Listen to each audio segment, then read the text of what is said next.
नमस्कार. आज आपण बनवणार आहोत अगदी झटपट, हलकी फुलकी, पौष्टिक आणि खूपच चविष्ट दोडक्याच्या किसाची भाजी. ही भाजी इतकी छान लागते की दरवेळी तुम्ही अशीच भाजी बनवाल. चला तर मग आजच्या या रेसिपीला सुरुवात करूयात.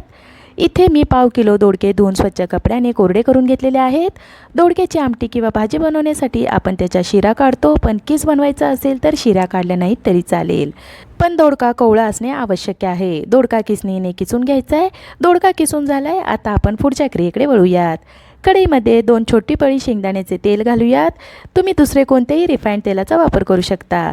तेल चांगलं तापलेलं आहे. पाव टीस्पून मोहरी घालूया. मोहरी चांगली तडतडली की पाव टीस्पून जिरे उमलल्यानंतर चिमूटभर हिंग घालूया. खमंग फोडणी दिल्यानंतर एक मध्यम आकाराचा कांदा बारीक चिरून घेतलाय. कांदा घालूया. गॅसच्या मोठ्या आचेवर कांदा हलका सोनेरी रंग येईपर्यंत भाजून घेऊयात. 7-8 मिनिटांनंतर कांद्याला हलका सोनेरी रंग आलाय.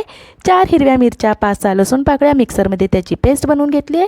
लाल तिखटऐवजी हिरव्या मिरचीची पेस्ट किसामध्ये छान लागते. पेस्ट आपण गॅसची आच कमी करून 2 ते 3 मिनिटे भाजून घेऊयात. पेस्ट आपली भाजून झाली आहे. आता अर्धा टीस्पून हळद, 1 चमचा धने पावडर, अर्धा चमचा जिरे पावडर, पाव चमचा गोडा मसाला घालून 1 ते 2 मिनिट परतून घेऊयात. मसाले आपले परतून झालेत. दोडक्याचा किस घालूया. हा किस आता आपण तेलामध्ये चांगला परतून घेऊयात. तेलामध्ये किस परतल्यामुळे भाजी आणखीनच चवदार होईल. आता याच्यामध्ये आपण चवीनुसार मीठ घालूया आणि मीठ व्यवस्थित मिक्स करून घेऊयात. मीठ घातल्यानंतर किसाला हळूहळू पाणी सुटायला लागलेलं आहे. आता आपण किस शिजण्यासाठी याच्यामध्ये पाणी घालणार नाही आहोत. वाफेवरच हा आपण शिजवून घेणार आहोत. आता किस शिजण्यासाठी याच्यावर झाकण ठेवूया आणि गॅसची आच कमीच ठेवूया. 4-5 मिनिटे झाल्यानंतर झाकण काढून हलवून घेऊया. पाणी घातलेलं नसल्यामुळे किस खाली तळाला लागून करपू शकेल, म्हणून थोड्या वेळाने झाकण काढून किस शिजवून घ्यायचा आहे.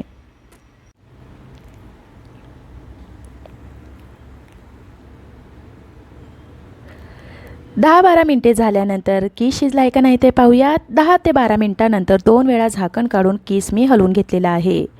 आता आपण किस शिजला आहे का नाही ते पाहूयात.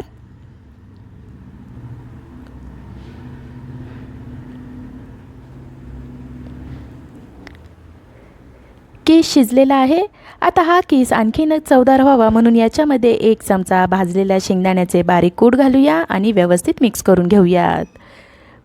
भाजीमध्ये कूट व्यवस्थित मुरण्यासाठी आपण परत याच्यावर झाकण ठेवणार आहोत.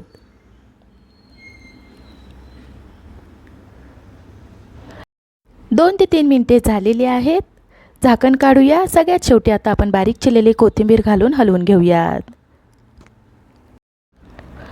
दोडक्याच्या किसाची भाजी गरम गरम चपाती, भाकरी किंवा साधा राईस सोबत खाण्यासाठी तयार झालेली आहे.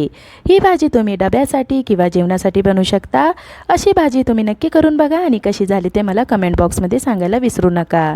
आजची ही रेसिपी तुम्हाला आवडली असेल तर लाईक, शेअर आणि लीनाचे स्वयंपाकघर यूट्यूब चॅनलला सबस्क्राईब जरूर करा. धन्यवाद.